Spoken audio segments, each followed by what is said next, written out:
હવે આ આપણે ઓરણી કમ્પ્લીટ કરી છે, ડબલિયા રોટર કમ્પ્લીટ કર્યા છે. તો અહીંયા તમે જોવો છો ને કે મારા આંગળા વયા જાય એટલી જગ્યા છે. રોટરે આપી દીધું આપણે, તો એ દંતારના દાતા લગન ગોલી થતું જવું જોઈએ, ક્યાંય વળાંક ના આવવો જોઈએ. આ તમે જોવો છો કે નાના રોટર છે, આમાં પણ મગફળી વાવે છે, પણ આમાં જે 22 ને 22 નંબર ને મોટા દાણાની જે પણ જાત છે મગફળીની, એ આમાં ઉતરી શકતી નથી. મિત્રો, મગફળીના ઓછા ઉગાવવાનું કારણ આજે તમને બતાવવા માંગુ છું, એટલે આ વિડીયો મિસ ન કરતા અને સ્કીપ ન કરતા, કારણ કે આ તમારા માટે સ્પેશિયલ વિડીયો છે કે આવો વિડીયો તમે આપણી યુટ્યુબ ચેનલમાં નહીં જોયો હોય. આ એવો બેસ્ટ વાવેતરનો વિડીયો છે કે ઉગાવો કેમ સારો આવે છે અને તમારે શું કામ અમુક ટકા બિયારણ ઓછું ઉગે છે. આજે એનું સોલ્યુશન હું તમને કરી જ દઉં. એ પહેલાં અત્યારે ચેનલમાં જે નવા છે તે ચેનલને સબસ્ક્રાઈબ જરૂર કરી લેજો, અને વિડીયો પસંદ આવી જાય તો લાઇક ને શેર કરવાનું તો ભૂલતા નહીં. અત્યારે વિડીયોમાં વાત કરવાની છે કે ઘણા લોકોના એવા પ્રશ્ન છે. પહેલો પ્રશ્ન, બિયારણ ઓછું ઉગે છે. બીજો પ્રશ્ન કે લેરખે ઉગે છે, સેટિંગ કેમ કરવું? તે આજ બધા એ પ્રશ્નો કઈ રીતે વાવેતર કરવું અને ક્યારે કરવું એ વિશે આજે આપણે ચર્ચા કરવાના છે. તો પહેલો મુદ્દો તમને એમ લઈ લઉં છું કે બિયારણમાં ફાડા થાય છે. દરેક ઓરણીમાં વ્યવસ્થિત રીતે સેટિંગ કરવામાં ના આવે તો તમારું 20% બિયારણ છે એ ફાડા થતું જાય છે, ફાડા થઈ જાય છે. એટલે એ ફાડા ઉગતા નથી, કારણ કે તમારા બિયારણને પટ આપેલો હોય, ભેજ આપેલો હોય અને પછી સુકાઈ ગયા હોય, એટલે એને રોટરની સ્પીડ અને ગતિથી ફાડા થાય છે. તો ઘણાને તો એ ખબર નથી કે ફાડા થવાનું મુખ્યત્વે કારણ શું છે. તો આજે પહેલો એ પ્રશ્ન તમારો સોલ્વ કરી દઉં કે ફાડા શું કામ થાય છે. તો ફાડા અત્યારે તમે જોવો છો કે આપણે અહીંયા રોટર ફિટ કરી દીધા છે. તો રોટર ફિટ કર્યા છે, તો એ રોટર ઘણા લોકો નીચે રાખે છે. નીચે નહીં, એ રોટરને બંને એટલા ઉપર રાખો. તમે ગમે એ રીતે સોલ્યુશન કરો, ઘણી ઓરણીમાં મગફળી કાયદેસર વાવાતી નથી.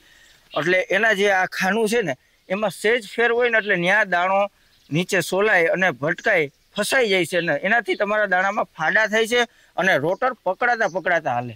હવે આ મુદ્દો તમારે ખાસ ધ્યાન રાખવાનો છે કે આપણે રોટર ફિટિંગ કર્યા તો બે શેડા ઉપર લઈ લેવાના, ઉપરની સાઈડ, નીચે જગ્યા રાખવાની.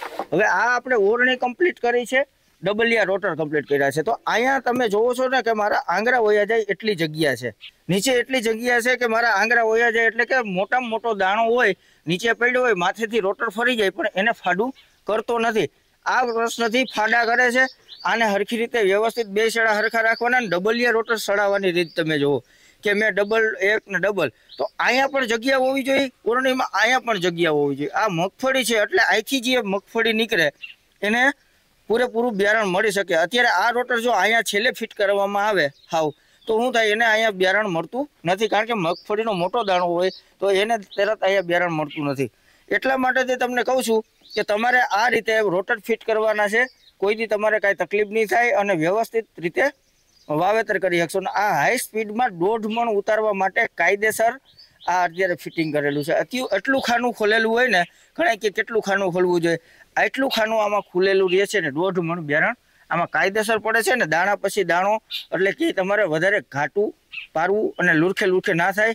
બીજા નંબરમાં હવે તમને બીજી વાત કરી દઉં કે લેરખે શું કામ ઉગે છે. તો ભાઈ બતાવો કે જે આ દાંડવા છે, દાંડવા હંમેશા એ રીતે ફિટિંગ હોવા જોઈએ કે તમારે જરા પણ લાંબુ ન થવું જોઈએ, અને બિયારણ અહીંથી ગયું એટલે તરત જ સીધું વાં હોઈ જવું જોઈએ. એક દાણો બીજા દાણાને ધક્કો મારીને જો વાં જાય તો શું થાય કે ઘડીક પડે, ઘડીક ન પડે, ઘડીક પડે, ઘડીક ન પડે, એવું નહીં. આપણે અહીંથી જે બિયારણ અહીંથી દાંડવામાં હોય, રોટરે આપી દીધું આપણે, તો એ વાં દંતારના દાતા લગન ગોલી થતું જવું જોઈએ, ક્યાંય વળાંક ના આવવો જોઈએ. હજી આ દાંડવા સેજ મને એવું લાગશે ને તો હજી અહીંયા થોડું કાપીને અને એને ફૂલ વાવેતર ટાણે એને હું ફૂલ ટાઈટ કરી દઈશ, જેથી કરીને બિયારણ 1 સેકન્ડ ભાગવાય, ઊભું ના રહી. અહીંથી ગયું એટલે વાં વયું ગયું.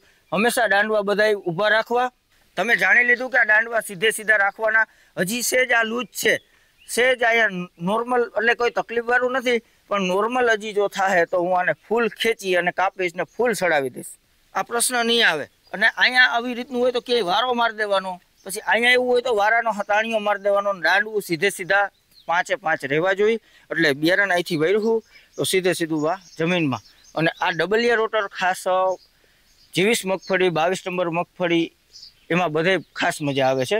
નાની મગફળી હોય તો નાના રોટર, એટલે નાના રોટર પણ હું તમને બતાવી દઉં. આ તમે જોવો છો કે નાના રોટર છે, આમાં પણ મગફળી વાવે છે, પણ આમાં જે 22 ને 22 નંબર ને મોટા દાણાની જે પણ જાત છે મગફળીની, એ આમાં ઉતરી શકતી નથી. અને જે વધારે ખાનું ખોલો ને એટલે જેમ સાપટીને ફરે ને એટલે ડાયરેક્ટ દાણા ઉતરતા હોય છે, તમને એમ લાગે કે ઉતરી ગયા પડી ઢગલે ઢગલે કાંઈક તો એ રીતે થાય છે। એટલે આ તમને આ બીજો પ્રશ્ન મેં સોલ્વ કરી દીધો। પછી સોયાબીન વાવવા માટે મોસમના રોટર છે 3 નંબરના છે। તમે આની સાઈઝ જોઈ શકો છો કે આ સાઈઝમાં આ રીતે ખાનું ફૂલ ખોલ નાખવાનું અને 10 થી 12 કિલો સોયાબીન નાખવાનું। એટલે એ વસ્તુ તમારે ખાસ એક નોટ રાખજો કે 12 કિલો આપણે સોયાબીન નાખ્યું અને આ રોટર છે। હવે બીજા નંબરમાં બીજી વસ્તુ એ કહી દઉં કે હવે વાવેતર ઊંડું નાખવું કે સીસરું નાખવું। મિત્રો તો આપણે સોયાબીનમાં લો સ્પીડ રાખવાની છે, એટલે જે પાછળનું આપણે ચક્કર છે એમાં બે, એક નાનું ચક્કર એક મોટું ચક્કર હોય છે, એને હાઈ સ્પીડ ને લો સ્પીડ ચેન્જ કરવાથી થાય છે, એ તો તમને ખબર જ હશે। હવે તમને દાંતારની વાત કરું તો તમે જુઓ છો કે આમાં પાતળું ફારવું છે અને આ સરેડો જેટલો પાતળો થાય ને, જેટલી લીટી થાય ને એટલું સરસ, એટલે કે ટૂંકા ગાળે હાથીએ હાંકવું હોય તો હાલે, કારણ કે મગફળીની આયર પોળી થાય, આની હાકડી થાય, એટલે હાકડી આયર થવી જોઈએ। અને પછી ઘણા લોકો ઉપારપવું પાછળ રાખતા નથી, એટલે ઉપારપવું એટલે કે પાછળની રાપ।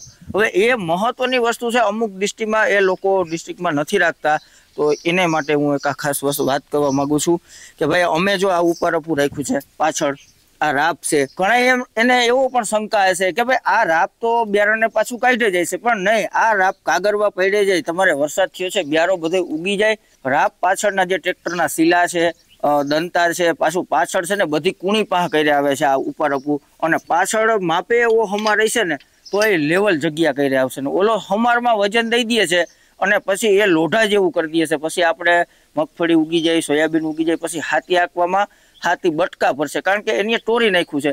અને આ જે અત્યારે ચોમાસાનો વાવેતરનો ટોર છે ને, અમારે આ રાપ ઉપાડી જાય છે, એટલે મગફળીની જાત છે એ તો ઊંડી જ નાખવાની છે, સોયાબીન છે એ ઓછું નાખવાનું છે ઊંડું સીસરું કરવા માટે। અહીંયા પણ અમારે ઓપ્શન આપેલા છે બધાય, પટ્ટીથી પ્લેમ જ ટોપલીને તમે ટૂંકી કરશો તો દંતાર વધારે પડશે, લાંબી કરશો તો ઉપરપવું વધારે પડશે, એટલે ટોપલીનથી પણ તમે સેટિંગ કરી શકો છો।